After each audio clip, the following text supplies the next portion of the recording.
যেত, তাহলে সেই জায়গা থেকে আমরা আমাদের ডিসিশনটি জানাতে পারতাম। কিন্তু এটি তো আসলে একটি 4 সপ্তাহের জন্য স্ট্যাটাস কো দেওয়া হয়েছে। এই 4 সপ্তাহ পরে এটি আসলে আবার বাতিল হবে নাকি আবার বহাল হবে, এই বিষয়টি এখনো আমরা আসলে শিওর নই।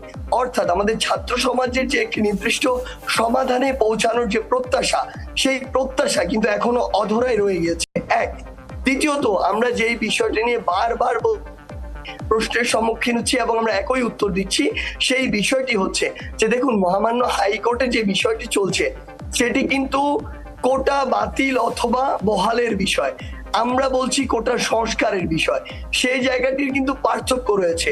সেখানে কাজ চলছে সরকারি চাকরিতে প্রথম এবং দ্বিতীয় গ্রেড নিয়ে, এবং আমরা কথা বলছি সরকারি চাকরিতে সকল গ্রেড নিয়ে।